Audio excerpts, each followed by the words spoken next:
Hey guys out there. Hey everybody on YouTube, Surface Geeks, live on every Tuesday night. So thanks for tuning in. We're going to get started here with Mr. Darren Cohen and special guest Mr. Ed Bott. And good evening, chat room. If you may give me a little feedback to see if you can hear us loud and clear, how we're doing. And we'll see exactly how long the delay is. Ed, if you can see the chat room if you like to monitor that kind of thing, surfacegeeks.net/live, although Darren and I will monitor that, and any questions that they have we can obviously relay.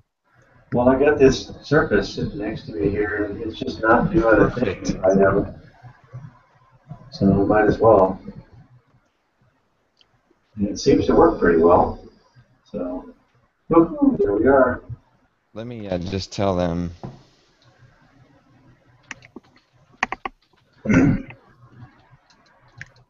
Don't be nice.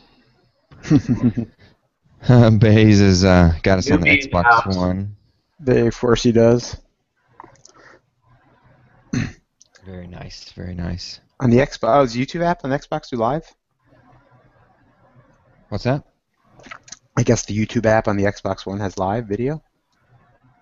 I guess so, if he's watching on there. Why don't I go ahead and put... there you go. Put my show notes, put my chat room here on the...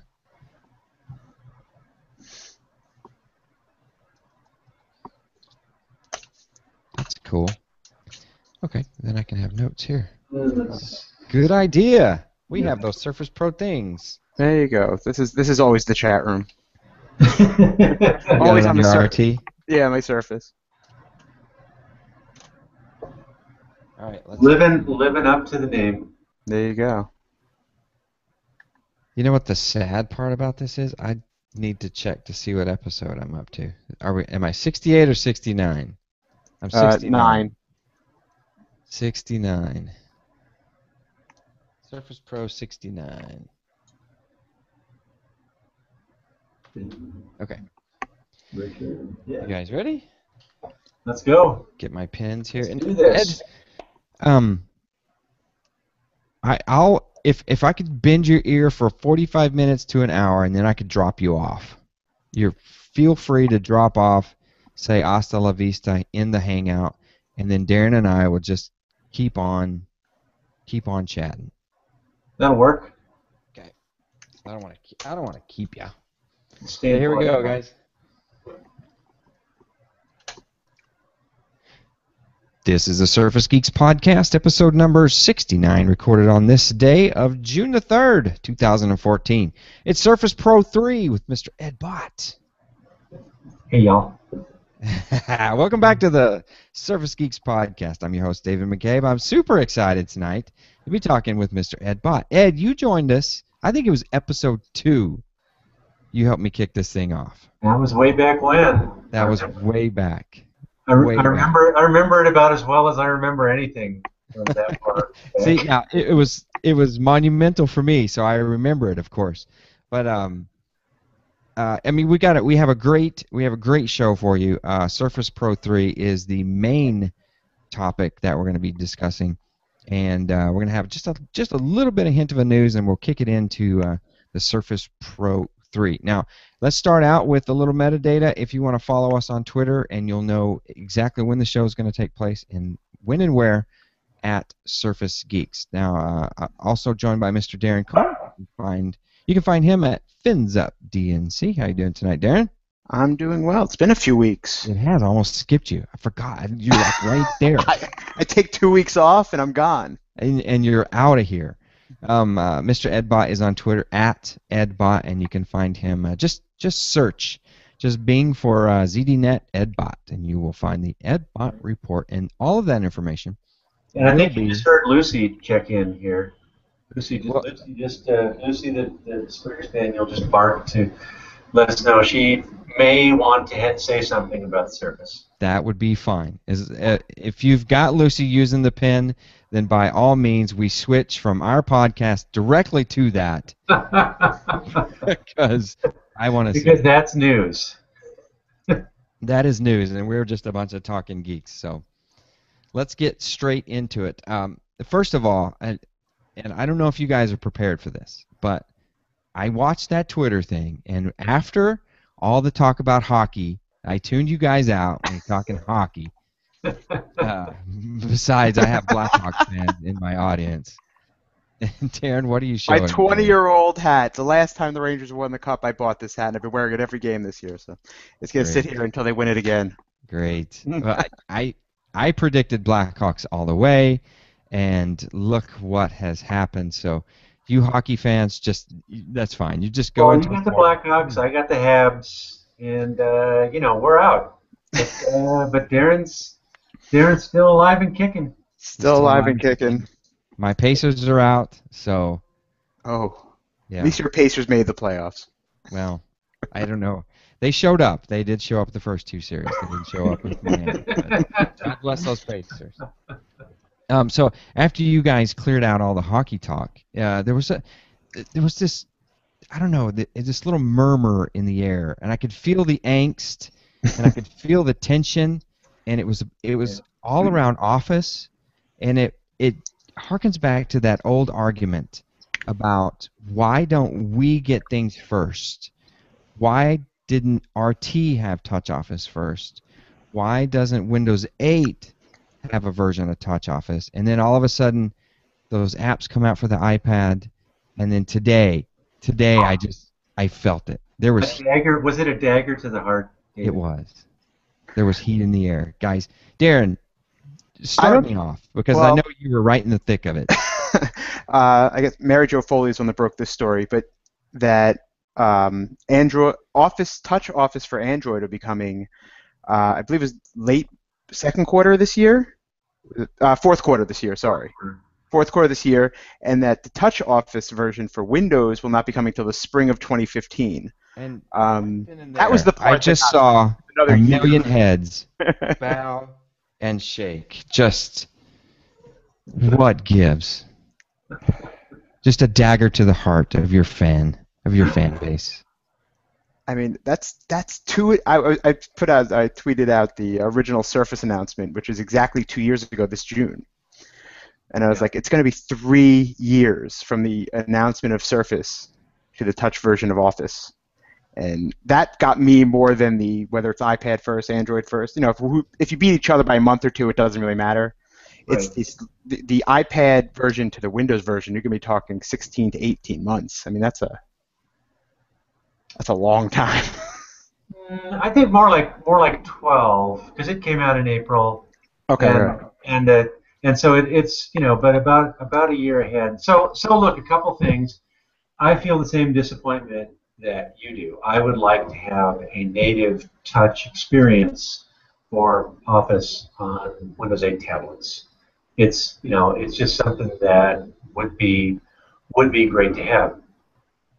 Having said that, I also want it done right. So we have to accept the reality that you still have the I am the 3% T-shirt there. I do. I don't have one close to me. No, it's actually down there. I can see it down there in the Hangout. It is in the Hangout. It's funny you mentioned that. I gave one to Stephen Rose last night at a Windows IT event, and so it might be a little more than 3% right now. But the reality is that in the tablet space, all of the people who are buying and using the stuff is iOS first, and Android second. But I'm not sure that Android is as influential. Anywhere near as influential as the iOS community, but just in terms of sheer numbers, they're out there. You have to take them seriously. So I think there's two things that are happening here. Number one, these products are on separate tracks, and the Windows Touch version is going to be the most sophisticated one of all. It's the one that Microsoft is going to have the ability to influence the code that's down there at low levels, right? They can build an Office version that no third-party productivity app builder could ship on Windows 8. They can break the sandbox. So the expectations for Touch Office are higher on Windows than they are for the other platforms. I think what happened is you probably had three trains that left the station more or less at the same time. iOS train got there first. The Android train's going to get there at the scheduled time, and the Windows train's late. That's about as simple as it gets. Right. Now, do you think, I mean, we had the rumors of the Mini coming with the Surface Pro 3 that was delayed. Do you think these are all related? Do you think whether it was Satya Nadella or someone else below it said, or we can't ship a Mini device without a touch version of Office because just the whole desktop on a Mini, to me at least, it's very hard, even though these Venue 8s. And if that was the case, it makes sense to me. You can't ship these kind of devices without it. Do you think they're going to be related and we'll wait that long for a smaller Windows device? And will there be still a Windows RT by then? I don't know about Windows RT. I think there's definitely room for Windows on ARM. There's definitely room for a WinRT exclusive Windows, right? One that doesn't have the baggage, good and bad, that comes with being able to load native desktop apps. And I think there's this. Basically, if you look right now, Windows RT. Take Windows 8 and strip the desktop apps out of it, and it's basically Windows RT, right? So right. The whole Windows RT experience, when you have the desktop office and the desktop file manager and the little bits of desktop control panel that you still need to occasionally go to, that's a pretty unsatisfying experience. And you really, the next generation, I don't think you want to see another generation of hardware that comes out with that sort of hybrid experience. You really need to align those two. So the next generation of hardware that comes out that's in a native tablet format is all native touch-enabled experience. Yes, you want some of that desktop stuff there, so if you plug it into a docking station, you have that advantage there available to you. But a native file explorer, that runs in WinRT, and a native Office that's touch-enabled and runs in WinRT, those things really need to be there with the next generation of hardware. I think we're all agreeing on that. It's just it's funny. I love my RT, and I'm liking it more and more. Even as time passes, I'm using it more and more as more and more things become available. Exactly. And I find as I use it more, I start to worry. I start to see signs like this, and I'm wondering, is this going to be the only RT device I ever own? For those reasons, and there's been talk of the phone OS merging with RT. I guess that's happening. Well, quick, get a Lumia 2520. There's still that. They're still available exactly until those are called something else, right? Now that Microsoft owns them, my whole thing. Do you think if there was a true commitment? Here's what I said in Twitter that people didn't like. We've had this. It'll be 3 years, like I said, from the announcement. If Microsoft was making a true commitment to Windows Office Touch, do they not have the resources to get this done in quicker than 3 years? And no, I think it's a big. It's Office is a big deal. Right. And so let's war game this, right? Mm-hmm. How one way that you can do this is sort of the traditional Microsoft way, which is that you ship something that's tolerable as a version 1.0. But it gets terrible reviews. It gets terrible reviews because you and I, David, and folks in the chat room there, we all see the potential. We understand that it's going to improve over time, but the wider audience looks at that and all they see is, they see this is barely a 1.0 version, and then 6 months, and so what they've done. You eventually wind up with something like you wind up with Windows 8, which, or with the Surface Pro. Surface Pro might be a really good example. First one in February 2013. Second one 8 months later. That was, Haswell and 2 kickstand positions and lighted, illuminated type cover, and some fairly nice improvements to it, but still basically the same box. And then 8 months later, boom, Surface Pro 3, which is like night and day. And so, do you really want to see Office go through that cycle of, wow, that's disappointing, and then, well, that's a little better, but it's still disappointing, and then finally, by the time you release the thing that's good, that was, the bullseye all along, everyone said, yeah, well, we lost interest. Right. And to be fair, unlike Android and iPad and iOS, Windows RT users do have a version of Office that's usable at this point. I think that's really the key to all of this is, if you're just looking at it from a cold-blooded business and product management sense, you go, anybody who has a Windows 8 or Windows RT tablet has the full version of Office. It might be frustrating to use with a touch, in a touch environment. There's a few things that work well. There's a lot of things that don't work particularly well. But you've got a keyboard, you've got a touchpad, you can stick an external mouse on it, you can get work done, and you've got more power in Office there than 10 times the power that an iOS user has today, or that an Android user will have in a few months when it's released for Android. So there's sort of that to look at. And if you look at that calculus, you say, do we add one that's sort of feature compatible with the iOS version, and then just sort of play rope-a-dope, just sort of put up our hands like this and take the punches from reviewers, or do we tell them get back in there, keep coding, and deliver something where version 1.0 is going to get great reviews.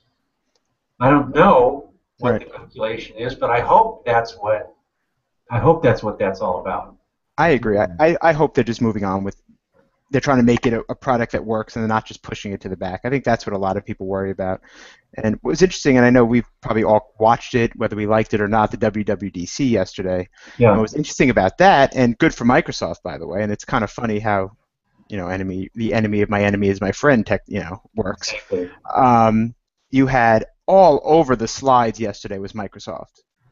The big story obviously was being in the new desktop, but on every slide they showed off iOS 8, there was Word, Excel, and PowerPoint apps on the screen. Every slide. And then when they brought up the new file, they're opening up their little file system a little more. It was all OneDrive. So that made me think, okay, that's all right. Now we see Office for iPad. That's why I was a little more surprised today, because Google and Microsoft don't have that relationship.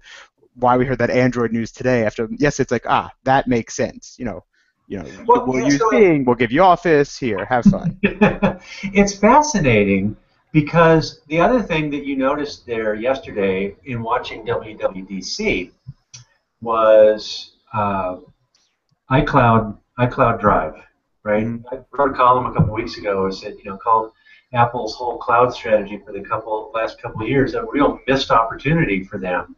They've done an okay job at delivering something that's a good backup system for iOS users, assuming that you don't have that much data on your device. But going beyond that, they've really been at a competitive disadvantage with things like Dropbox and OneDrive. Well, they are trying very hard, and it looks like they're doing a pretty good job of trying to reach feature parity with those right now. But you notice in that slide, and it was something that I published on ZDNet last night, this morning. They have OneDrive, what are they calling it? iCloud Drive. Yeah. iCloud Drive clients for iPhone, iPad, iPod Touch, Mac, and PC. Mm-hmm. What's missing from that lineup? Chromebooks. Nothing with a Chromebook, nothing with Android is in there. It's basically, so I mean, that's like, the holy war between Apple and Google is still on, and the enemy of my enemy is my friend relationship between Microsoft and Apple is, I think, getting stronger and stronger. And you have to, even iOS users, the amount of iOS users compared to the amount of Mac users, Apple has to know majority of our users are on PCs. That just... Right, PC, yeah, it's a PC and an iPad is a real common combination. Right, and I think iTunes is the number one or two most downloaded item on a PC at this point anyway. So it's Yeah.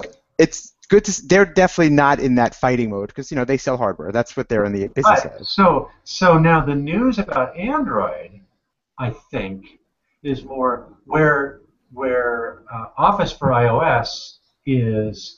Let's go out there to a platform where we're going to be welcomed and embraced, and we'll just integrate smoothly into it, and we'll be on the big screen at WWDC. I think with Android, it's let's offer people an alternative to Google Docs and Google Drive. Let's make it so that when you pick up an Android device, you can get out of Google's clutches, he said on a Google Hangout. Right. which barely works sometimes. And that got me thinking, now, I'm sure not going to see Google show off these apps at Google I/O, but Samsung, let's say for an example, right? Samsung has these very high-end Note tablets. They're expensive. They're iPad Surface price range. They do the multitasking. They do all that. I could see Samsung saying, we have Microsoft Office. We have Knox, which is their little security thing, trying to say Exchange is safe to use on our machines. I could see more vendors going with Microsoft than Google itself. So that's why I was surprised. I want to see, it'll be fun to watch where that comes out. Who's advertising Office for Android when that finally launches? The other thing to look at here is white label Android. People who are, instead of licensing the Google components, the Google pieces, Google Play Store, and all that.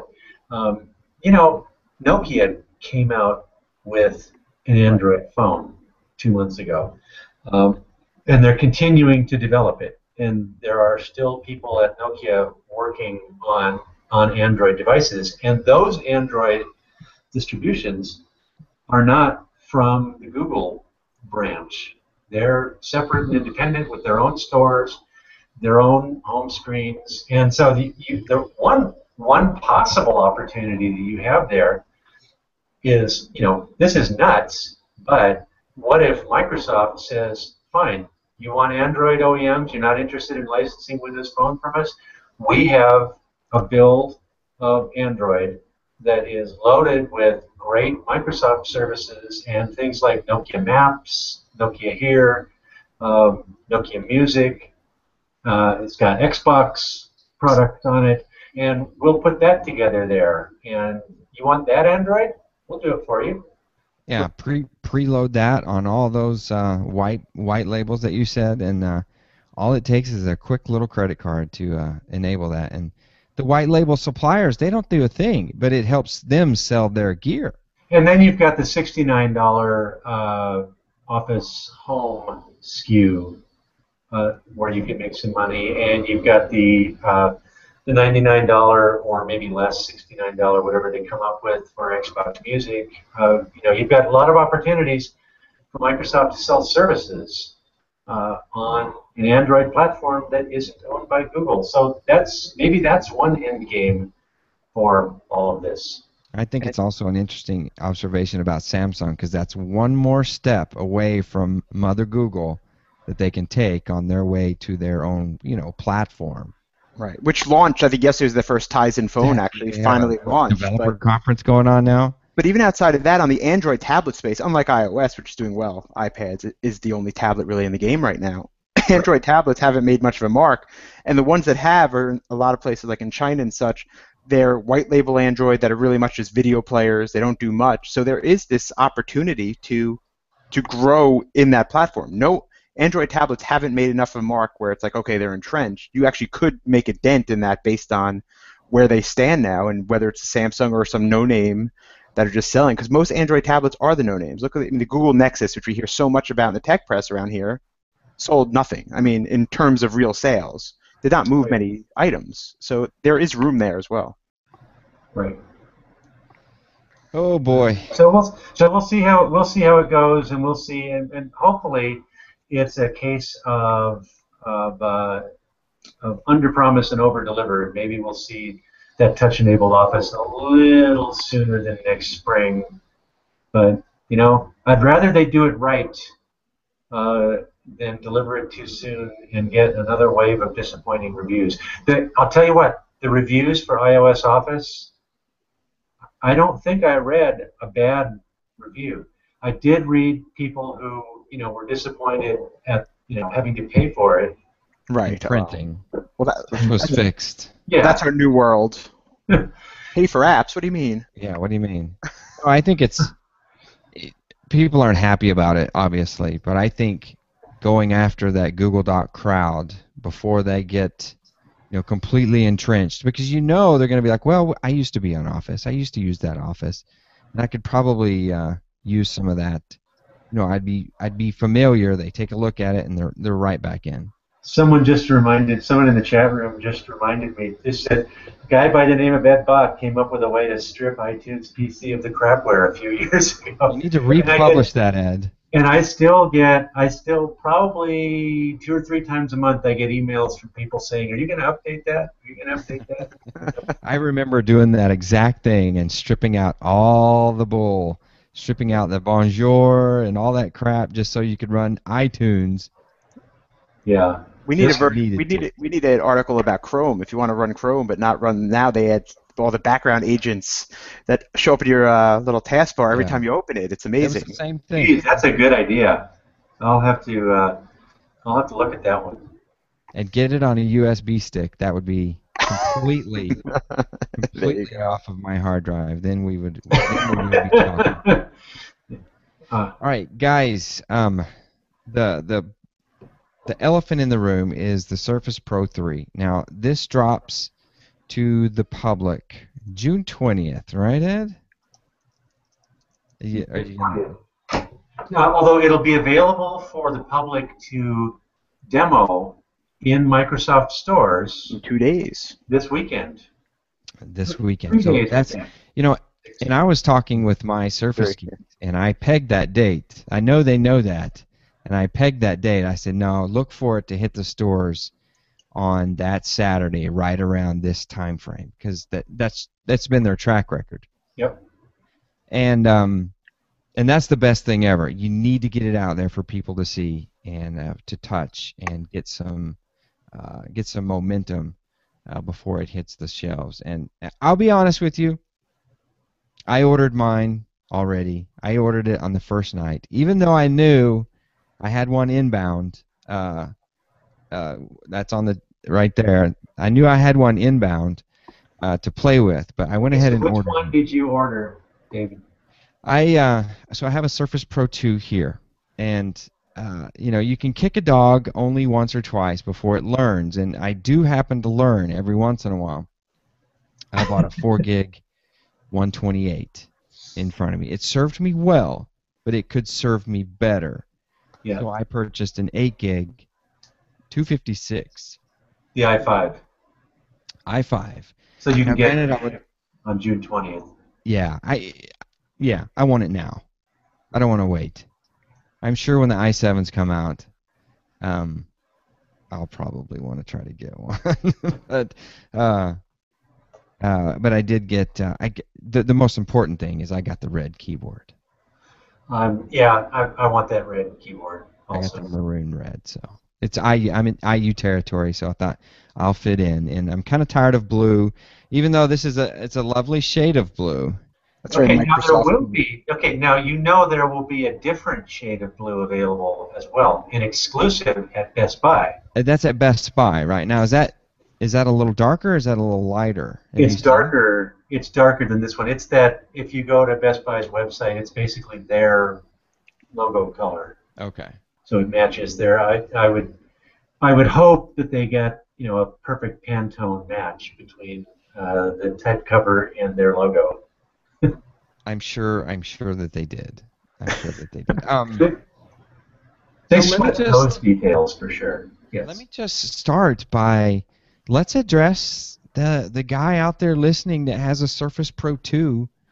I think a Surface Pro 1 is a no-brainer. You skip an edition, you get the next one, right? That's how I've always been, and I've suddenly turned into now I buy all of them. But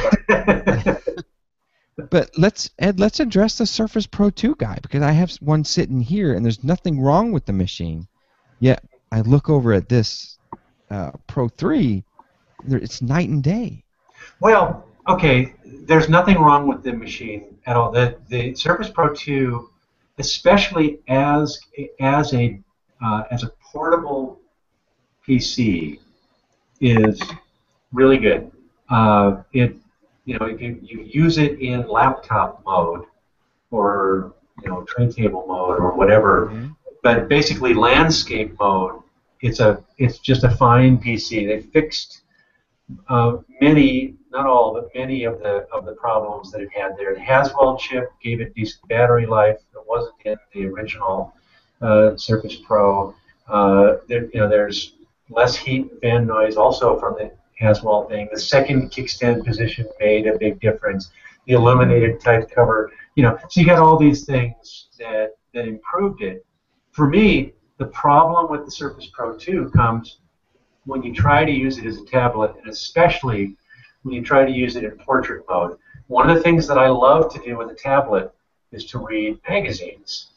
I use both the Nook software and Next Issue, both of those, and on an 8-inch tablet, it's big enough, but a little hard on my eyes aren't as good as they used to be.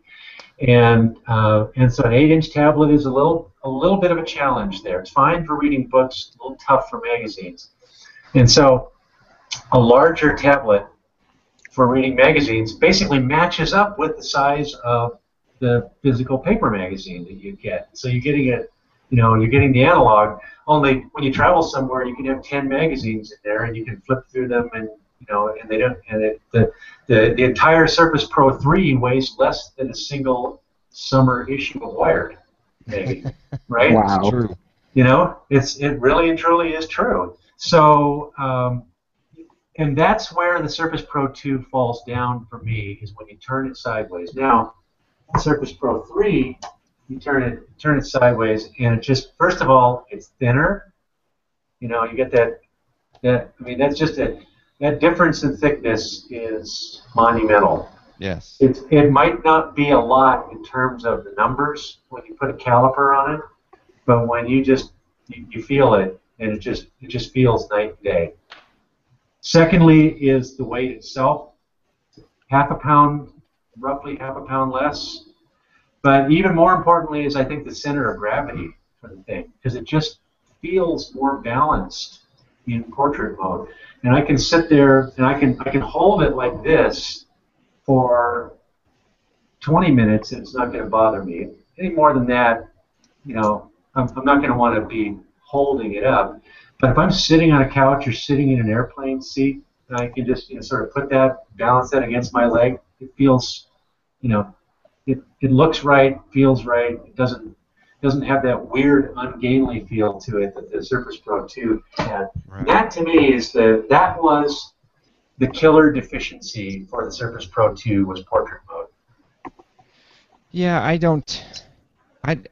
admittedly, I use the Pro 2 downstairs, but I only on a hard surface. Right. I'll take it out of my dock and I'll put it on a hard surface, and I'll sit and I'll do my thing, and it's awesome. I have my desktop, away from my office, which I regularly like to do. And granted, I know a laptop will do that. Trust me, I know I can dock a laptop, but I find it more portable. I find it more powerful. And for that use case, it's perfect. Yes, absolutely. I'm full desktop. I completely moved out. I'm a podcaster. Noise matters to me, and I used to have this huge tower below my feet with this ginormous NVIDIA video card, so I could play Halo and Titanfall and all this stuff, but I didn't need it. This is all I need. This is exactly where I'm at, and I'm pushing 227 inches in front of me, and I've got the little screen as well. Yeah. But you might have done some testing, but I did a little use case testing on the Pro 3 as well. I took this, I pulled the keyboard off, and I did the the use case with the pin, right? So I just activated the pin, Yep. and perfectly on cue, OneNote comes up with a blank slate. And I did it just like this, and at times I did it landscape. But I took it outside to map this may sound odd, guys, but to map my sprinkler system. I set each zone for 2 minutes and walked around my yard and drew. Oh, there's some of it right. I don't know if you're going to be able to see it. No. But yeah. I'll take your word for it. You know, I drew flower beds out, and I drew mulch beds, and I drew the house and the pool and everything, and I drew out what zones were where, and if I needed to tweak one here and there, and it worked really well. I did this for about 30 minutes, and I did get a little fatigued. I got a little fatigued in the portrait mode. Yeah. But when I could landscape, you know, just holding it like a book, like, you know, walking around and writing. It was a wonderful instrument. I really enjoyed it, and I didn't get it wet. So I do have to return it. But yeah, and so right. So I think you sort of matched the same use case that I did there. 20 minutes works pretty well. Anything over that, it's gonna you know, that's when I would like a Surface Mini. That's when I would like something that's 8 inches and under a pound, with the exact same pen, where I can, you know, sketch and take notes on. I mean, that's basically a reporter's notebook or a sketchbook. Absolutely. For an artist. And I felt the same way, Ed. And do you know why? It's because I just put my credit card down for $1,500. Yeah. And I'm walking this $1,500 beautiful tablet around my pool, around sprinklers, around mulch. There's a dog, and there's 2 kids running around haywire. And I thought, this is not a field device. I was literally scared that I was. Well, so you did order the full, what do they call it, complete Microsoft Complete Care or whatever it's called. I bypassed that. It's not on just like you got to get that, man. Well, it's just like a phone, guys. When I order something new, I have to ride that thing bareback a little while, so I can get to know her. You know. You have to. I want to be able to hold it and use it, and then I can start looking at cases and docs and whatever I need. I'm just talking about the extended warranty that covers the damage if you drop it in the pool. It's basically whatever happens, you drop it, you drop it in water, you drop it on concrete, it falls out of a airplane luggage compartment, and it lands, or somebody comes by and knocks it off your tray table, and it doesn't. And most of the time, it's going to do what it does when Panos Panay demonstrates it. It's just going to bounce harmlessly, and you're going to go, wow, dodged a bullet that time. But there's going to be that one time where you go, well, there's $1,500 that I just sent. Okay, Complete Care. You've sold me. See, Dave, it's about. The rule used to be, if it had moving parts, you bought a warranty. Now it's if you take it outside your house, you buy a warranty. That's because nothing has moving parts anymore. It should. But I felt my point is that it was at that point where I thought, okay, an 8-inch field device would be awesome because you can put it in a little folio case, you can grip it, it's got a pin. It would be phenomenal device. Yeah. Plus it's RT. I was hoping that it would be RT, and it's less expensive. I can get 5 of them for what I just bought my Surface Pro 3 for. Well, we don't know that yet, but what do you guys think of the? I know. Now you said the use cases, and you're holding it up, and we see obviously the Windows keys on the portrait side compared to landscape because of the keyboard and all that, and the screen is actually a different perspective now. Using it from the Surface Pro 2 to the Surface Pro 3, how do you like that? Because the only other machine I know out there like that right now, I guess, is the Chrome Pixel. Chromebook Pixel. Yeah, Which I think that, which cost the same, but you right. didn't have all that annoying disk, storage space and memory to get in the way there. It's just you pay the pure $1,500 to Google, and you just get the screen and the Right. minimal necessary system resources there. Right, and you could probably install Chrome on your Surface Pro 3 and have a nice Chromebook as well. But how using it, do you notice a difference just I do. web? I do. It's really, so the thing that I found, and a reader sent me an email and asked about this, and it was a good question. He said, so does the keyboard on the Surface Pro 3, does the on-screen keyboard still take up like half the screen as soon as you open it up? And the answer is no. It takes up somewhere north of about 35% of the screen, a little more than a third, well under half of the screen. And so you actually have, when you're working in an app or you're working on the desktop and you call up the touch keyboard, you can still see what you're typing into, and that's really nice. You also have, I've got two things side by side. I've got Twitter and the chat room here side by side, and side by side at that resolution is, let's see, it's 2160 by 1440, so that's 1280 by 720. Right. That's perfect. That's actually it's two 720p screens. It's two original RTs. Yeah, side by side in portrait mode. And so that's where it really comes. That's where it really starts to work for me. The aspect ratio change was a big plus. And they split the difference. The iPad is a standard definition device. It's 4:3 aspect ratio. If you play a high definition video on it, you get black bars, or you have to lose content on the screen. And the Surface, all of the Surface devices up until the 3 were full HD, 16:9 aspect ratios. And so each one of those is wrong in its own way. And this literally splits the difference between them. And I think, is probably, they used to say, when they introduced Windows 8 in the original Surface, their big mantra was no compromises. Well, the reality is we know there's compromises in anything that you do like this. And this, I think, is a very good compromise. So the black bars, I mean, they're smaller now, right? I mean, they're not the big iPad-style black bars. You still have a little bit of black space, right, on media? Yeah, you get a little, right, because it's 3:2 instead of 16:9, so you're gonna get a little bit of that, but it's not excessive.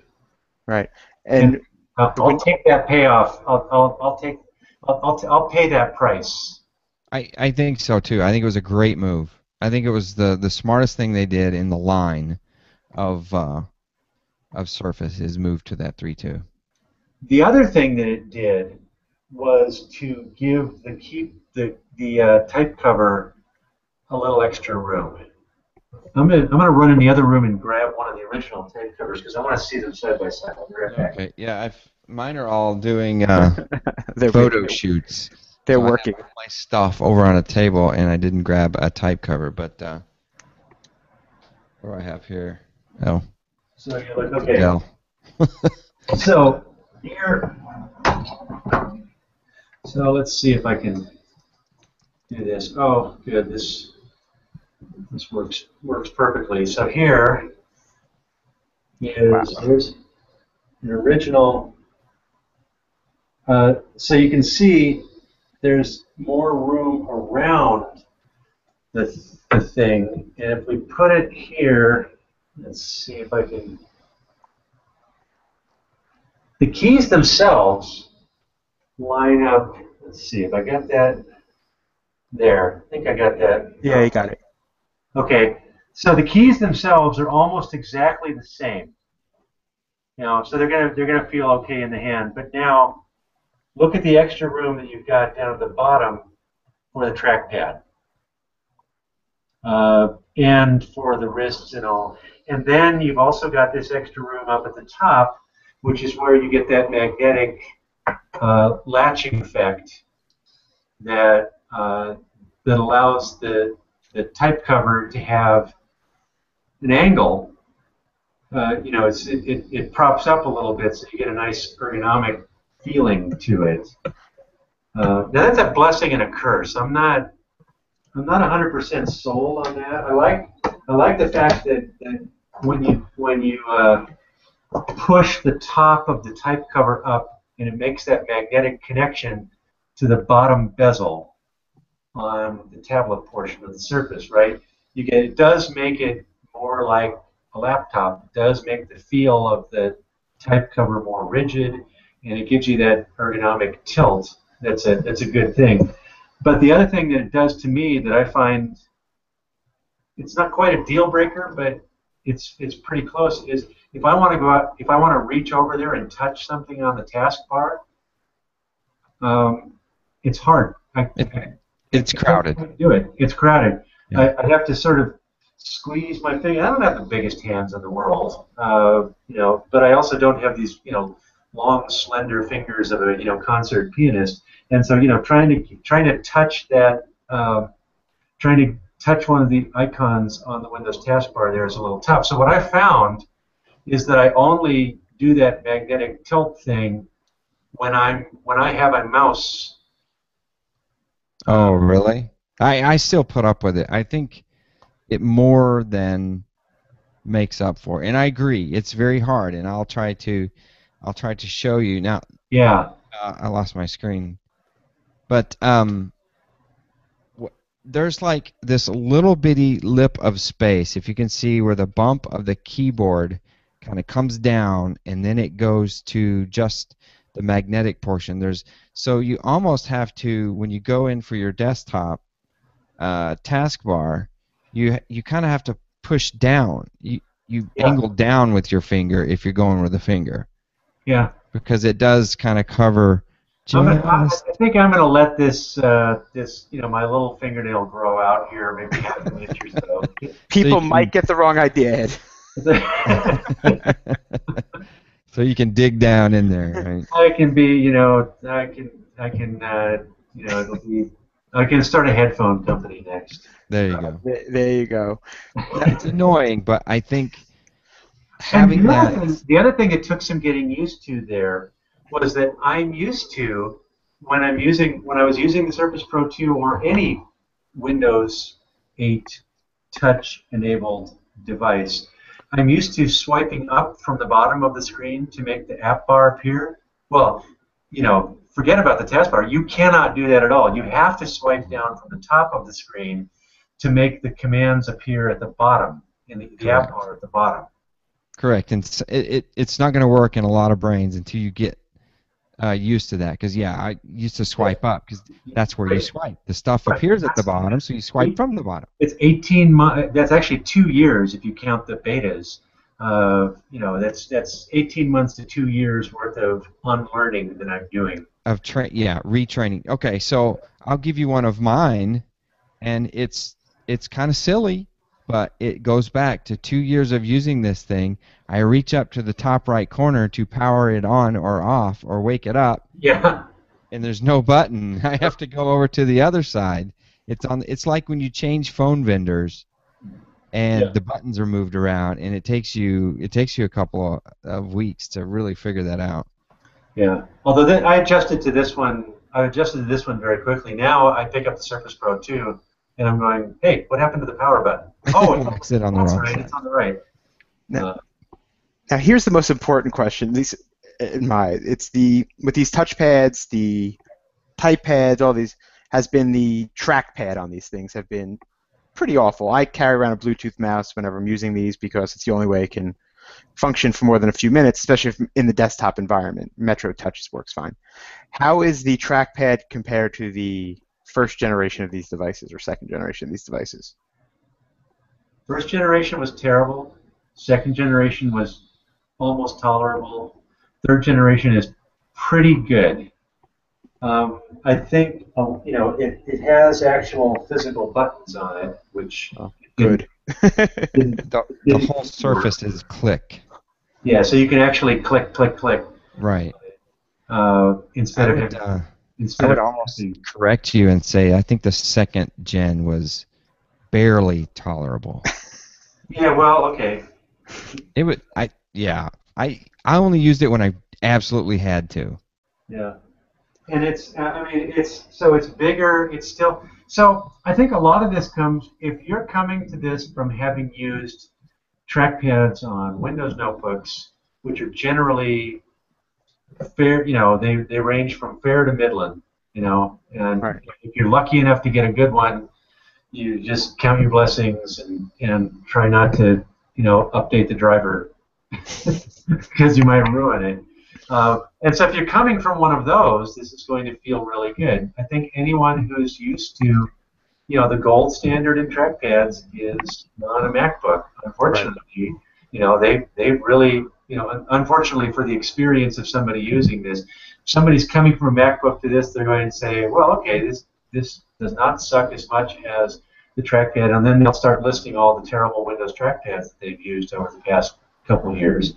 And they'll say this one's better than those, but it's still not fantastic. Right. I think a lot of that is just pure size. It's size. I think it tracks as accurate as anything I've ever used, and that's including MacBook Air. Yeah, I have no problems with the performance on it. For me, the standard. I have an Acer S7 392, Mm-hmm. really wonderful notebook, and it's got a great trackpad on it, and so I switch between that and this one, and I don't have a problem with either one of them. Either one of them jump. I have not found that the palm rejection works well, so I don't get the cursor jumping unexpectedly, which is the biggest problem that people have with crappy trackpads. The clicking, the physical clicking is nice, gives you that tactile feedback, so you know that you've done something, and you've got a left side and a right side, and they work properly. It's got the two-finger tap for right-click menu, which I'm used to, by this point, and that works effortlessly. So yeah, I think depending on where you're coming from, this is way beyond fair. It's at least Midland, and it's probably very good. That's good to hear because I think this from the I haven't played with one yet. I'll go to the store in a couple of days. I know that Microsoft Store here will have them. We'll have to leave a little while to get them to a Microsoft Store here. But that's another story. But to the fact we're going from the Surface Pro 2 to me at least was advertised. This is a tablet and you can attach a keyboard. I think now the Surface Pro 3 we're saying, okay, this is your Ultrabook, right? This is our Ultrabook that can also be a tablet. So we kind of switch places from the tablet that can be an Ultrabook to the Ultrabook that can be a tablet. And I think that's important because I think that's what Microsoft's still good at.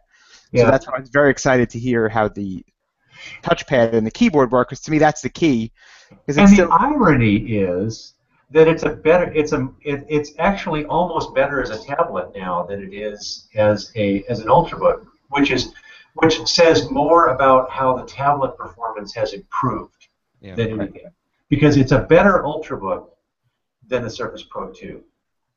But it's so much better of a tablet than the Surface Pro 2 that it's not even funny for me.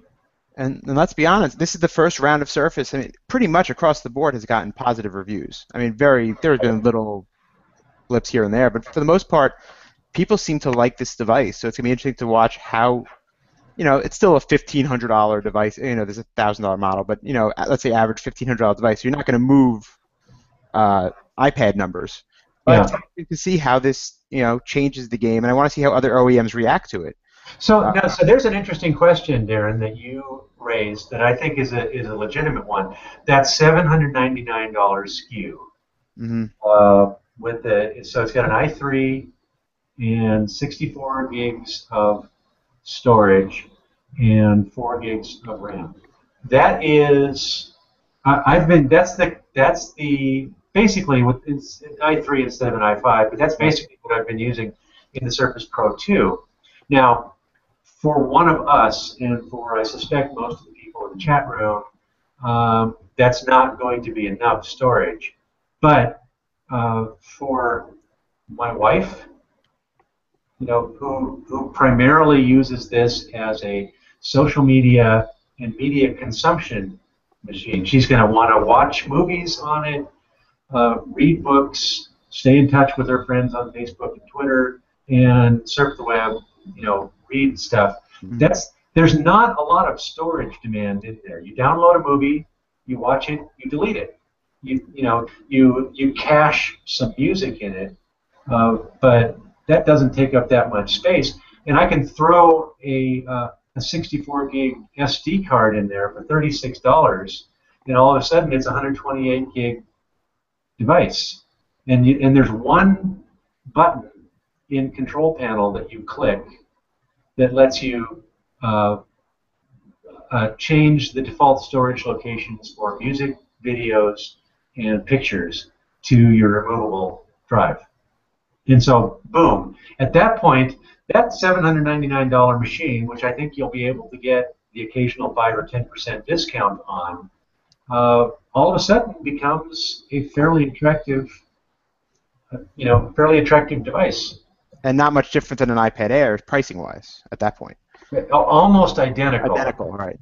Yeah, the iPad Air is $899.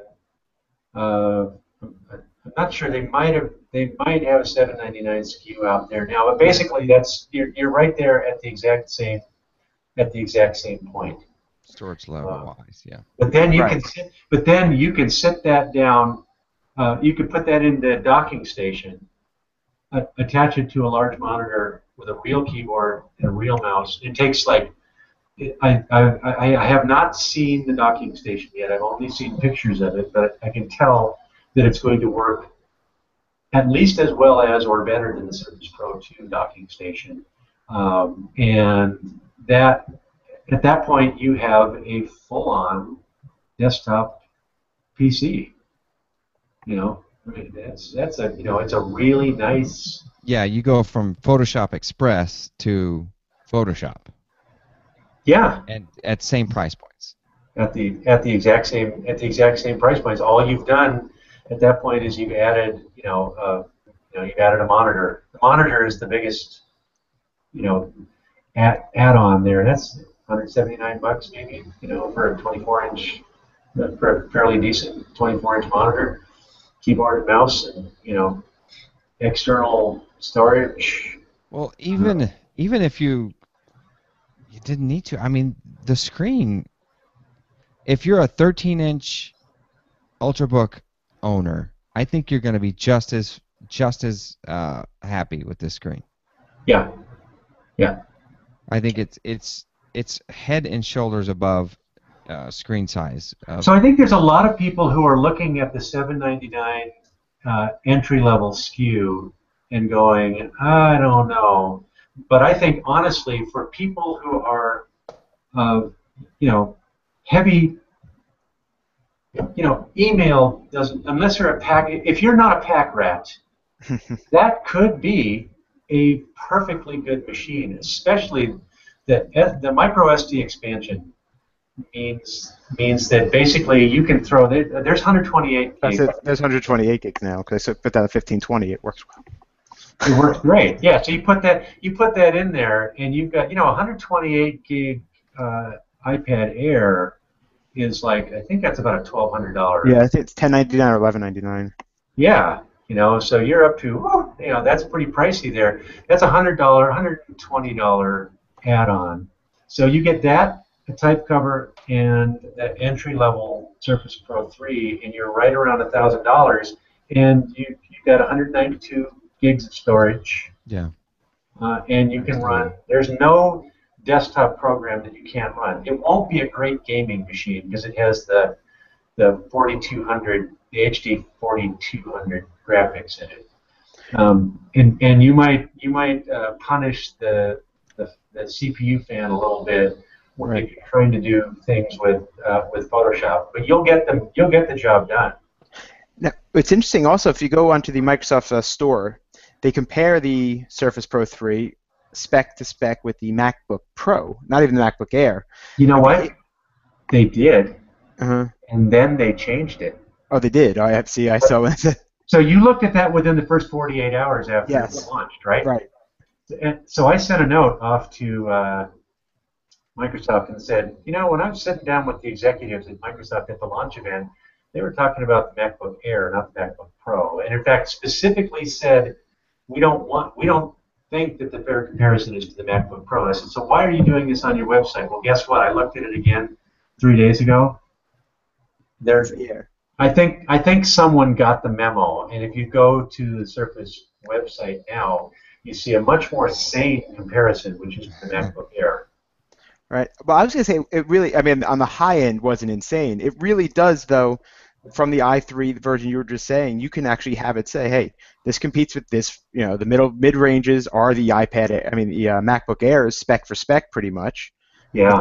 with touch, and then you have the high end, an i7 with 8 gigs of RAM, 512. Well, I know some of the video is a little different on the MacBook Pro. They have 2 video cards and all that. That's going to be the big difference. But this one device does, a wide variety of options. Yeah, for well, one device. yeah. So it sort of starts to creep into that region between the MacBook Air and the MacBook Pro there, which is good. But I think really this is the whole point of this device is mobility. Mm-hmm. Is I do not think twice about closing the cover on this, picking it up, and carrying it somewhere, or throwing it into a bag. And when I went, a month ago, I did a bunch of international traveling, and I was carrying the Surface Pro 2, but I also had a Lumia 2520 tablet with me, and the combined weight of those two was not fun. Either one by itself was tolerable. 2 of them together was more than I really wanted in my bag, but neither one of them was acceptable on its own. And I think if I were to do that trip again this month, I wouldn't need to carry both devices. You just take the one. Why did you feel like you needed to carry the 2520? Yeah. Is that your... That was a media, consumption. Yeah. It had, I could get, for when you're on a 10-hour flight, It helps. I know. I agree. 2 batteries. If you don't have a power cover, then... Yeah. And the power cover for the Surface Pro has a fair amount of weight of its own. That's a hefty little sucker in there. Yeah. It weighs almost as much as the Surface Pro 3 itself, and they don't have plans to introduce the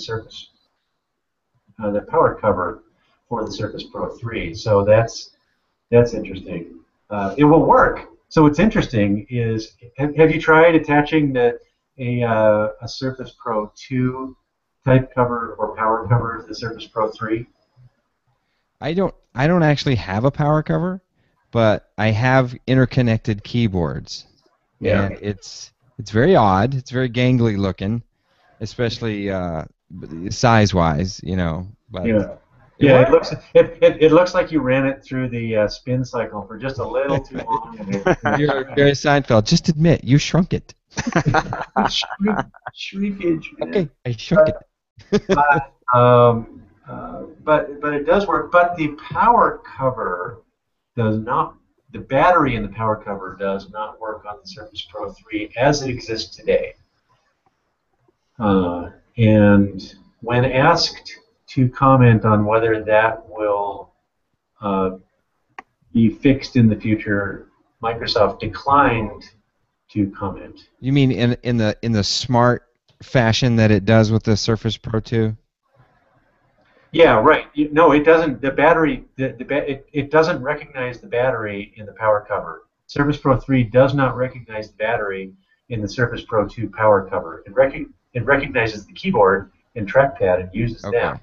But if you plug a power cover into a Surface Pro 3, all you've got is a very heavy keyboard. Okay, a very heavy keyboard. I've never used one. I've never really felt a need for it. I don't have mine out that much. Yeah. So the funny thing is, so I brought that along as well. So that bag started to get really heavy, And so then I sat down in my seat on Turkish Airlines and settled in for the 10-hour flight and looked, and it had AC power for the entire for both back and forth. I had AC power, so I didn't need any so I could have gotten by with one device. Just Wouldn't you know it? Yeah. plugged it in and used it as much as I wanted to. And in fact, they even had Turkish Airlines was so great. They even had free Wi-Fi all the way across the Atlantic, and it was good. It had, it was high bandwidth. Huh. Wow. That's Yeah. we just don't get that around here. Turkish Airlines. What's great about these Surface devices, talking about travel, is they truly are the here in the U.S. I know we have viewers from all over. The FAA has you can now use your tablets and phones gate to gate. I think the EU now has that. I know Canada just passed it last week finally. So they tell you put your laptops away, but if you have a tablet or phone, you can keep it out the whole time. So last week I was traveling. I'm like, okay, I just folded my touch keyboard behind my Surface and never had to put it away. This really is becoming the first. It's a true great travel device for that reason alone. You don't have to put it away. You don't have to put it above you or below you. You could just pop the keyboard off or fold it back behind the device, and you're allowed to use it gate to gate, and you're good to go. And that's a selling point. I always thought the Surface should be marketed towards those people who travel a lot for work, salespeople who are always on the go, and that's just one more thing they can do with this device that you can't do with just any laptop. Even your MacBook Air, you got to put those away. Yeah, that's right. I think it's over 2 pounds or over. They basically laptop dimensions. But if it has an attached keyboard on it, they're going to come over and hit you with the flight attendant stick. And the best part was, I guess not many people use Windows RT, and most airlines block Netflix, right? Netflix worked great on my flight on my Surface RT. The guy next to me was like, how'd you watch that? And it said block content. Every other passenger on that flight was like really cursing you because you were sucking up all the bandwidth. You were. Skype worked and Netflix worked. I did the same thing with the Dell Venue Pro 8 back when I was going to and from Summit in Seattle. And yeah, they didn't recognize it, and I was able to stream Amazon right from the website. I was watching Breaking Bad on my 6-hour flight. And as several people have noted, it is kind of hard to get. It is kind of hard to order the power cover. Yeah, that never was mainstream. I was lucky. Increasingly difficult. Ordered one of those. Yeah, I wouldn't recommend it honestly, especially not. And I don't think they need it for the Surface Pro 3. I think basically if you need if this is going to give you 7 hours of continuous use, and that's 9 or 10 hours of off and on. Right, normal. In normal uses, setting it aside, it's very good for that. It just doesn't need that power cover. I mean, unless you're, you'd have to be in a fairly rarefied use case to be able to make the case for that, and most people aren't going to be able to do that. I've pushed mine very, very hard. In fact, when I first got it, it was pretty topped off, and I don't remember plugging it in until probably 2 days later. And I was really tearing into the device. So. Yeah, it's great. I'm thoroughly pleased with battery life on it. No complaints about that. The other thing about it is you close it up. We've all seen this happen before, where you close it up and then you realize that it didn't go to sleep like it was supposed to, and you wake up the next morning and it's still warm to the touch, but dead. Yeah. And you go, oh crap, I'm getting on a plane in half an hour. Well, guess I won't get any work done. And that has not happened with this device. I close it, I come back to it, and it's where it was. It will use overnight. It will use at most 3 or 4% of the battery. I need to do that test because yes, the Surface line has long been plagued with sleep-wake power type issues, where you're hitting the button, it's like, wow, this thing will not power on, or having to completely shut it down to get that thing just to reset itself every once in a while. Yeah, I haven't seen that happen yet, so we're gonna knock on wood and hope that happens. Yeah. And on that note, if you want to, there's any more things on our list that we want to talk about, let's do that, and then I'm gonna sign off. Actually, Yeah, no, I think one that, last question, actually. yeah. That you brought up the 2520 and it got me thinking, now that Microsoft's bought Nokia and they're finally integrating, one thing Nokia has done great, and it's on their phones and on the 2520, is viewing in sunlight. Yes. I would love to see something like that come to the Surface line, like a Surface Pro, because there's just something, I had my 1520s at the beach on Sunday, and I was using my phone in the full, like, no problem. And I would love to see a Surface Pro, with their little magical glass on it, because that would just be amazing.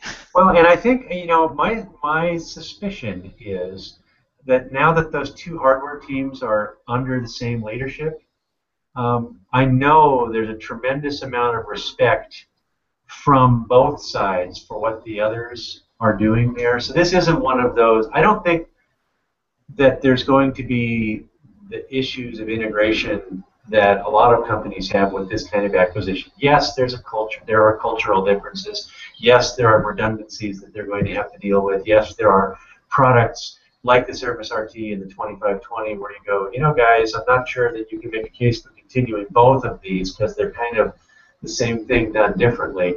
But I know that the guys who have been designing the Surface line are for the most part carrying Nokia phones around, Lumia phones around, and they're loving them.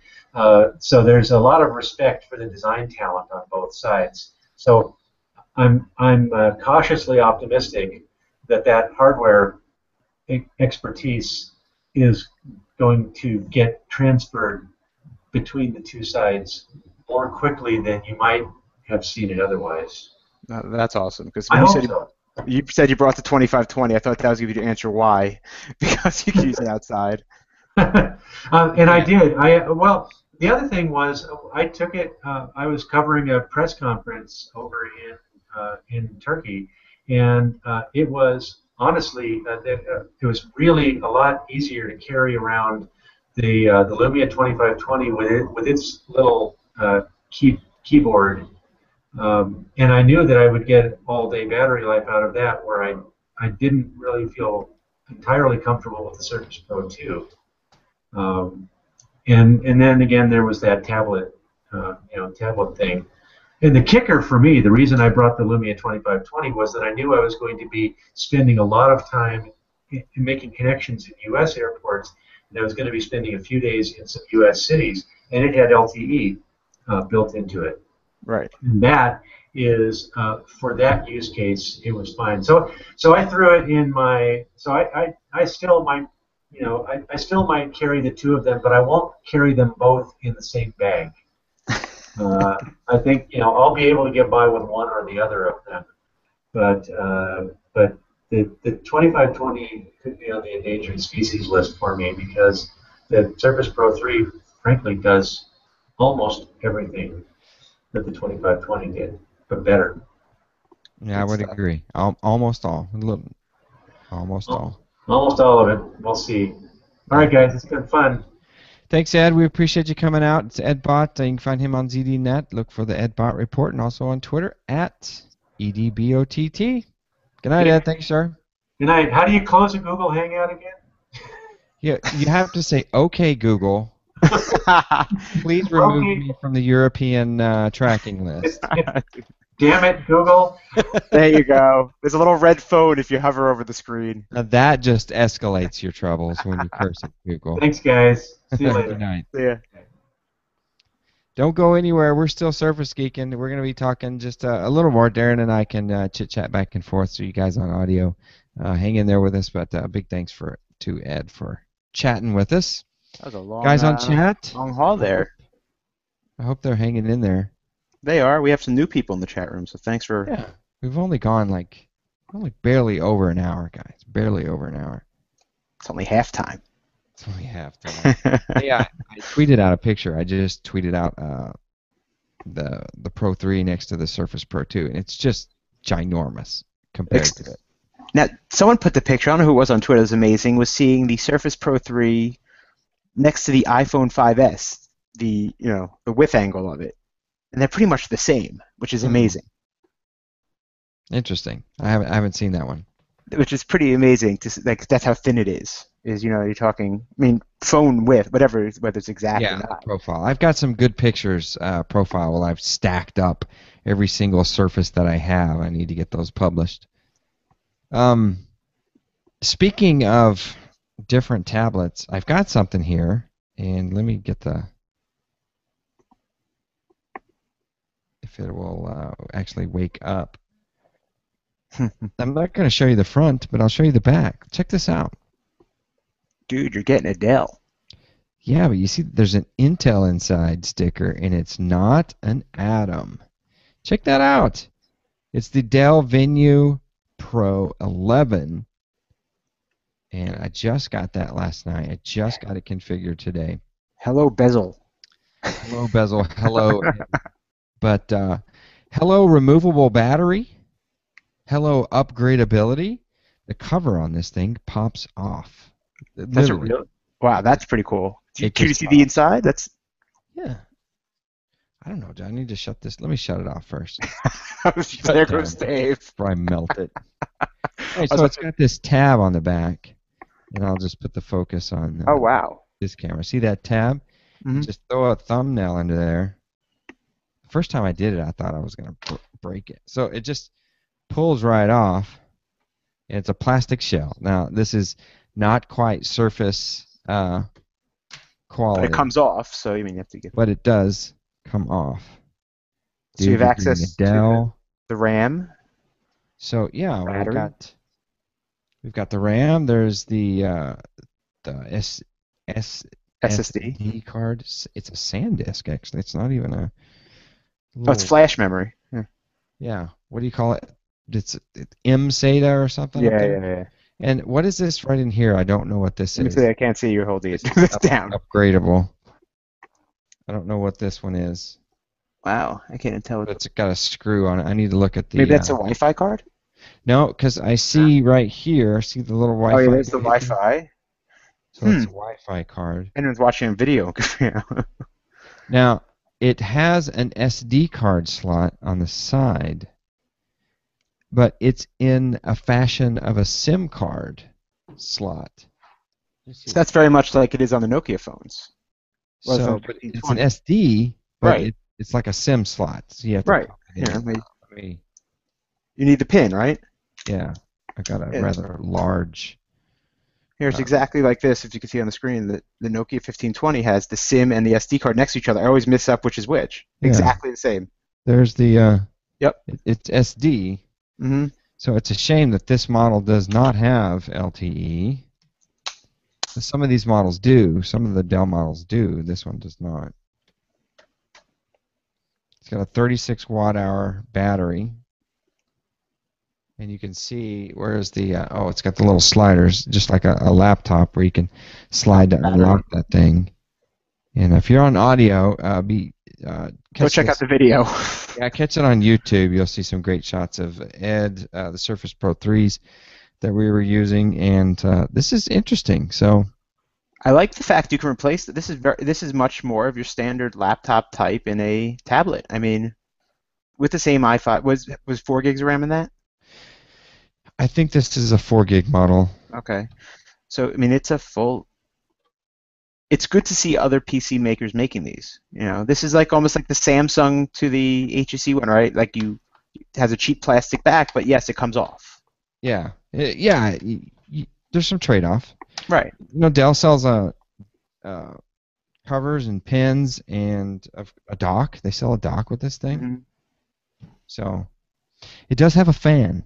I found that out. I was using it outside. It was pretty hot out today. And it kicked on, and you could hear it. You could definitely hear it. Don't melt your computer in the 90-degree sun.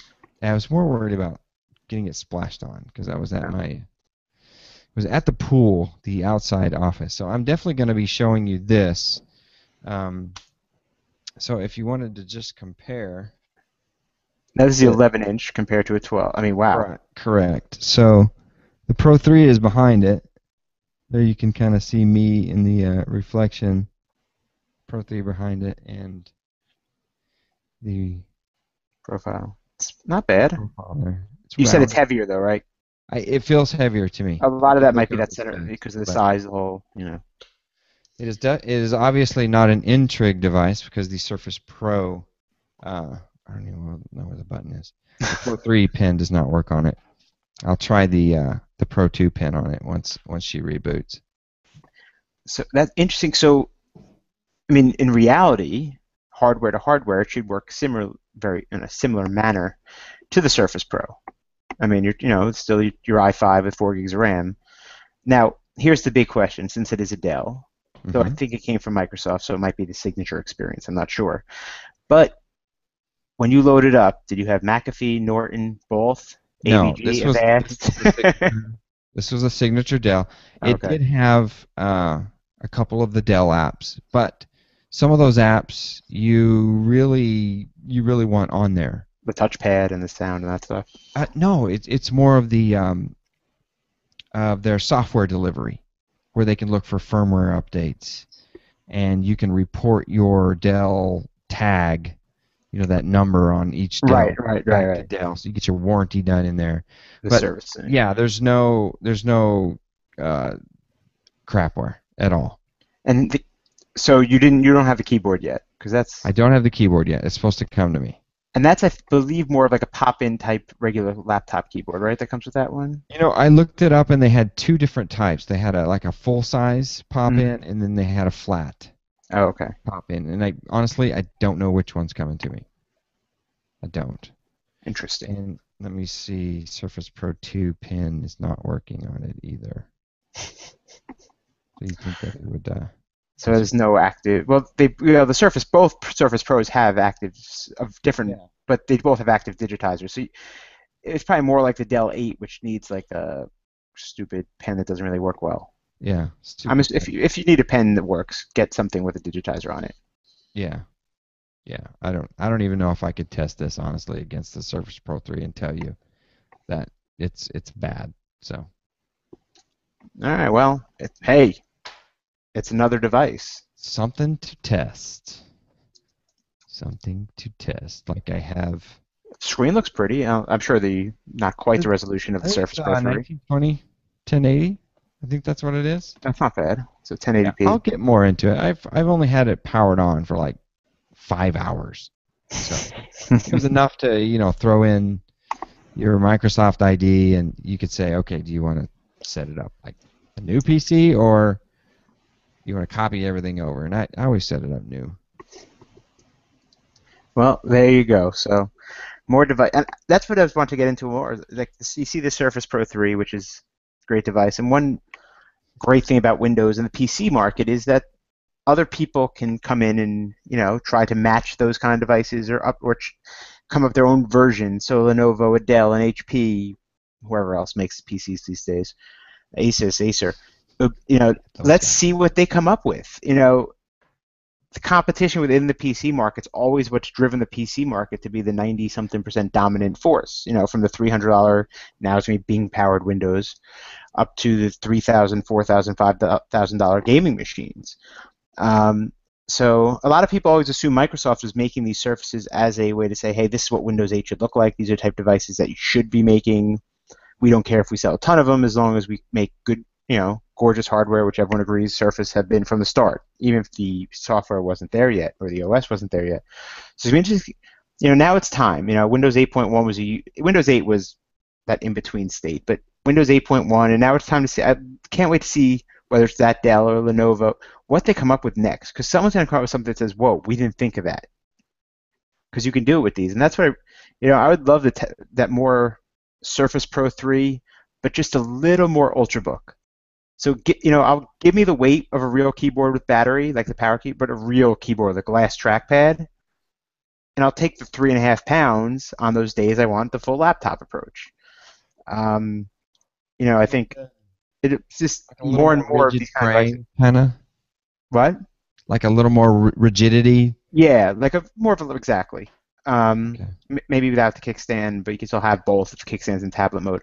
I tell you But what, the kickstand is just you'll be surprised it's a when you floating get this hinge now, device right? how much you move that thing around. Oh, I'm sure. That's the one thing about the RT. I mean, the first version, forget about. But even the second version had the two spots. Not you And still you need move more that than that. around. You move that around as you adjust. But Right. I've used this in so many different ways now. Like lappability, we didn't even get into, but That favorite word. it's a little more of a firm. Like I'll sit on the couch Hmm. and you stick your legs out. Maybe you're stick your legs on the couch. You're laying long ways, and you can just put it right there on your legs and just hammer away at it. And it's just like a laptop. I was saying, isn't it funny how like, I mean, they're called laptops compared to the the Surface. And I think John said this before. The Surface works better on a desk than a lot of laptops, and the laptops work better on your lap. Mm-hmm. So that hybrid, but I still But I think we're rarely just get into that situation where I'm sitting at a chair mhm. and that's it. Right, because you hook up to monitors and keyboards and everything Rarely else. at that I'm rarely sitting in a chair only event, Mm-hmm. and need to live blog. So Mm-hmm. And, and I've been taking my Surface, even the RT version, out as my main computer a lot of times now. Now that I have faith that I can remote in using either TeamViewer or Splashtop or whatever you're going to use, or you can even use the built-in remote desktop if you have a VPN solution that works. But I I like having. That's why we like RT, right? Because it's that long battery, Atom processor, Windows on ARM. But I've been using it more and more. I went away for 5 days. I said I'm going to remote in when I need something that this can't do, and it worked great. And that battery life. So it's like yeah. I love the ability of these devices that I can do it without the keyboard with it. Respond to emails, delete emails, really, just take the keyboard off and just have my tablet. So it's going to be interesting to see what comes next, because that's kind of a cool thing. We're starting to, I think, finally see, as you holding that Dell up, and I'm not talking about these stupid, like the Asus Pad phone I think came out this week. I'm talking real, like, stuff that people are going to use. And one of the cool things I saw from the Surface, Microsoft, but Surface Pro 3 was the cart. Did you see the charging cart? Yes. I mean, that thing, I mean, I know they've had laptop carts similar, but that thing can hold so many Surface Pros because of how thin they are. I mean, you're in an education environment or even some corporations where you don't want them taking machines out of the office. That is a pretty good selling point. Yeah. No, I agree. That's great for field work, for education. Mm-hmm. Hospital cart, Or hospitals, that's where you see them a lot, right? Yeah, absolutely. That's and the other big news, I know we didn't really have show notes today, but I mentioned this in our little Surface Geeks chat, and might not be the biggest news in the consumer side of tech media, but it's a really big deal for Microsoft, is Salesforce and Microsoft have teamed up. I know that happened after the last show, and we were talking about it. Yeah, Salesforce. These are two companies that were mortal enemies the last 5 years. I mean, the CEO of Salesforce, if you go back to his tweets on Twitter about Microsoft, it's brutal. They've teamed up. Pretty much Salesforce is going to be making a Windows 8 app, Windows Phone app, and the amount of users Salesforce has is mind-boggling. The amount of companies that use Salesforce. So now the Surface, whether it's an RT version or a Pro, becomes that much more intriguing to the people that use Salesforce. I think there's talk about moving some of their stuff to move to Azure. I mean, that doesn't matter to the user, but just the amount of potential customers they're going to gain by something like that. Those are the kind of deals that Microsoft has to make, because that's where this device is going to do its damage. It's not going to be in the consumer market of the MacBook. I know we talk about MacBook Air, MacBook Pro. That 8%, who cares? Really, that's the whole thing. And even Microsoft put it, I didn't want to get into it before, Microsoft put it on the site, MacBook versus ours versus the MacBook Air. You are in over 90% of the PC market.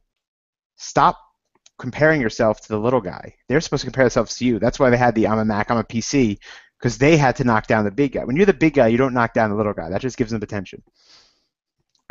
So stop. Just keep. That's the reason you can keep going. And here's another big base of users you can gain. And I'm not saying Mac's in the U.S. Mac's doing better than they ever have, and that's fine, but still a small number. Just keep iterating, keep getting these big clients, because enterprise is where you rule, and don't throw that away. Don't throw away your bread and butter. And I think that's what we're seeing with this Office for Android. make sure they keep their users happy wherever they are. And I think that's part of it. And I think this Salesforce agreement is just another one. We've talked about that. The first one was some insurance company in Japan we never heard of, about 30,000 employees or something nuts, went Surface. And in the U.S., Delta, which is I think they're still the biggest airline, but maybe American U.S. Airways merger, maybe they're number one now. But they're all huge. They've gone Surface plus Windows Phone. These are the kind of agreements they have to make because first of all, they're going to push sales. Second of all, people are going to see them because people are going to take them out when they use Recognition, yeah. And they just got to keep getting those kind of deals done. And it's good to see whether it was Apple and Microsoft, right, all cuddly at WWDC, Salesforce and Microsoft. These are the kind of deals they have to make. If you're going to push hardware, just have everyone have apps and everything else that work on your hardware, and then you'll do pretty well on the hardware end. And I think it's pretty clear Microsoft's pricing their hardware to make money. It's not a Google situation. Right. Absolutely. And this is premier and premium products. That's what I was trying to get at. Exactly. It's a premium product, and it's top shelf gear, and it gets my approval. I love this device, this Surface Pro 3. I love my Surface Pro 2 as my desktop replacement, but I would completely recommend it for anyone that has already purchased a Pro. The only thing that would give me reservation is maybe there could be a spec bump in in the 3-4 months, perhaps, when Intel makes the processor bump. That might make you wait. And the i7.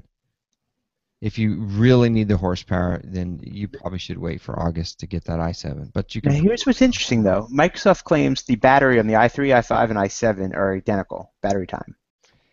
Well, we'll see. We'll see. But if it is identical, I wonder if they're kind of powering down those bigger chips, the i5 and the i7. Magic there. They can't just let that bad boy run. And I think Apple's did that a little bit, and with their new MacBook Airs, right? They bumped up the spec. I was like, but it's running slower than last generations. Right. So be a little careful. It might not even be worth buying an i7. That's true. It could be. I like it. I recommend it. I'm gonna hate to send it back, but hey, in you'll have another one coming. What, 2 weeks? A little more than 2 weeks. I've got my big dog coming. Having said that, we'll wrap this up. I've got a couple of small things for you. Oh, starting Friday, by the way, go play with the Surface Pro 3 at Microsoft stores. Yes, Friday, go to the June Microsoft 6th. stores. Let's tweet it around. Tweet it, mention me, and I'll retweet it. Take a picture of it at your store, and Darren and I will get that sent around, and it'll be fun to see you guys out there and seeing the Surface Pro 3. Test it. Tell me what you like about it, and we'll definitely use that in the conversation for next week.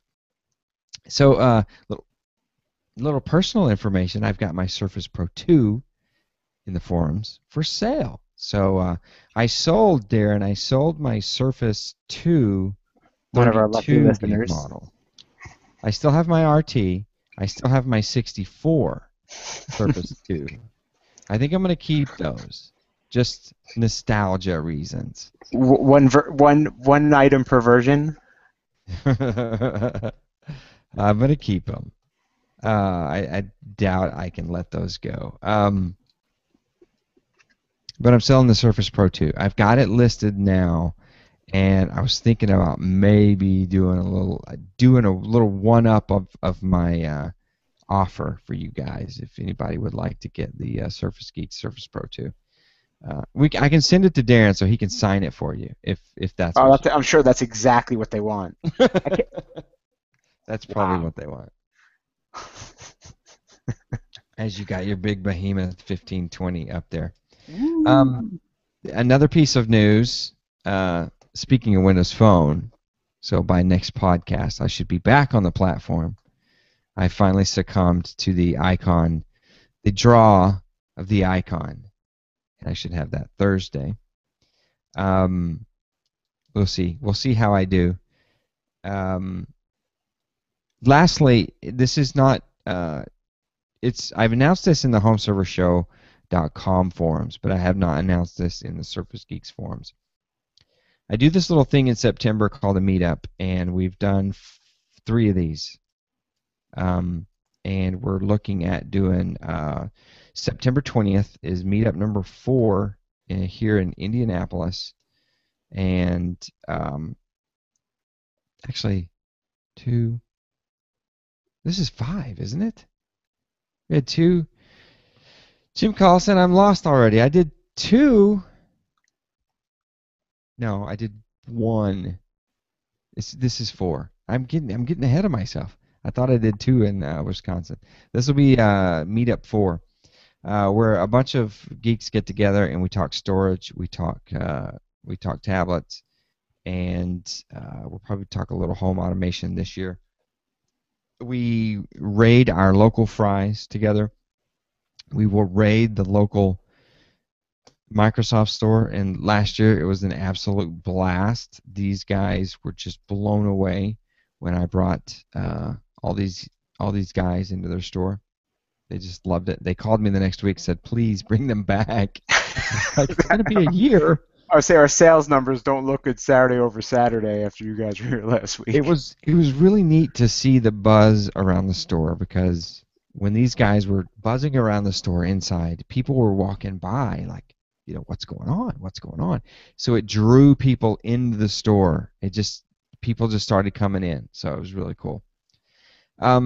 This year I'm going to be there's going to be a small fee, and that's going to reserve your ticket. I'm going to cut tickets off, so when those tickets go on sale, you're going to want to get those. It'll be at the same location. If you attended last year, it'll be at the same location this year. And I do have some rooms. I have a block of rooms set aside at a more favorable rate than last year. So I think that you'll be pleased with that. And we always have a great time. This group of guys, there's several that have done it many times. There's a couple that have not missed one. And every year we kind of bring in more folks, and we have a great time at these meetups. And I need to start chat again, because I'm not monitoring you guys. You're probably going all kinds of crazy, aren't you? Talking about chat and smoke and the firemen that showed up last year. Yeah, we tried to burn the place down.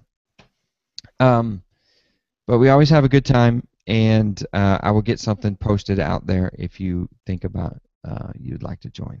So, any more news, Darren?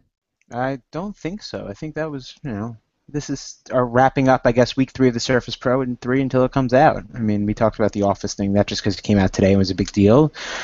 Windows Phone went up 0.1% in the U.S. year over year, so growing slowly. Surpassed BlackBerry in handsets on people actually using, which is crazy if you think about it. I think that's about it. Oh, there was some you know more than me. Some big home automation company came to Windows Phone. Are they a big one or not really? Insteon. Yes, no, this is a big deal. This is good for the platform. Insteon has been around for a decade. They've been around. They've been doing it, and it was kind of probably the obvious entry for them.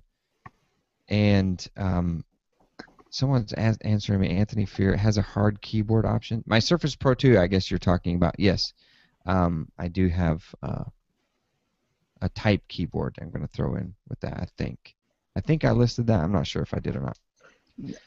You guys in chat, if you're interested about the meetup and you need info right now, go to homeservershow.com.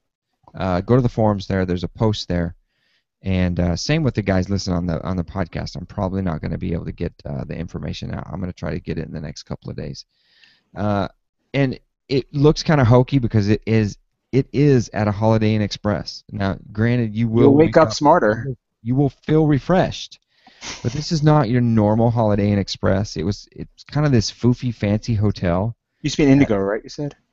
Hotel Indigo, yeah, they got which is a chain, which is owned by the same company, by the way. That jumped into the chain of Holiday Inn Express. Yeah. So they have an awesome facility, and they've taken care of us year after year. And I'm hard pressed to take my business elsewhere, besides everything else is booked. So I kind of went back to my old haunt. So all the banquet rooms and stuff book up very fast in September in Indy. So.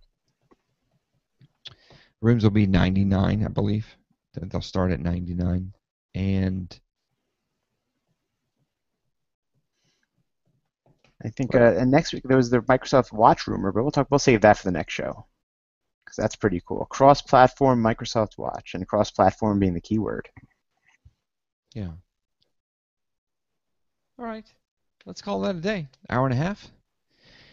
Thank you, everybody out there in the chat room. Pleased to meet you guys and talk with you. Thanks for your questions, your comments, and everything else. YouTube, thank you very much. This will be out on audio. Please go out to surfacegeeks.net and subscribe to the audio podcast and download it week after week after week. No, we have some pretty good shows. You could even go back a couple of shows. We've got a lot of good stuff. I can be found also at homeservershow.com if you're interested in home storage. And we're trying to get this thing going called the Geeks Network. Another domain for you, thegeeksnetwork.com. We got a lot of good podcasts listed out there, and we're trying to get even more to join. And I'm going to get back on that bandwagon and get the Geeks Network back out there and try to get that thing rolling. It's just been kind of crazy for me. All right, this has been Surface Geeks. What are we doing? We're doing 69. Yeah. This is number 69. I'm your host, David McCabe. For Mr. Darren Cohen, thank you, Mr. Ed Bott. We'll talk to you next week. Good night.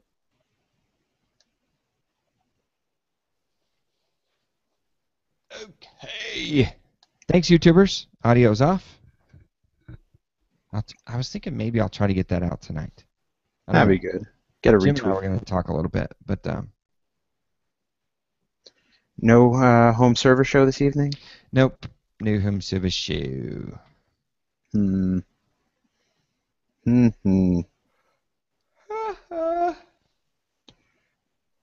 Close that. I just yawned. My foofy coffee is caffeine free. It's all that sun. Yeah. Can you tell I got a little sun today? Oh my! Well, I have a burn mark. I don't know if you can see it, right across from the gel from the other day. Nice. So bad. Way to go. Yeah, that was a good one. I'm not going to be out in the sun tomorrow. If you go take a look at the radar, It's been pouring here tonight. glob of stuff coming right to Indy. I know Jim had his fun day in Omaha. I saw it today on the news. Yeah, he did. In fact, I'm going to stop this broadcast. Thank you, YouTubers. Thank you, chat room. I'm going to invite Mr. Jim Collison in. If anybody else wants to talk meetup, you can jump into this hangout if you'd like. No snack break weekly. Invite the crazies. No snack break weekly. I didn't get to ask Ed how the hell he ended up a Montreal Canadian fan. God, so I'm going there. Dina Bass of Bloomberg and I were teaming up on him during that last series. I saw that. You're pissing me off, Ed. She's awesome. You're pissing me off. Good night, YouTube. Hey, SurfaceGeeks.net. I want to see you in the forums right now. Let's go. And that goes for me. I haven't been there in like a week. Let's talk. Let's chat. Let's go. Hey, we also have home automation. haforums.com. Ha. That's going to be, I hope, big in the meetup. Hasta la vista.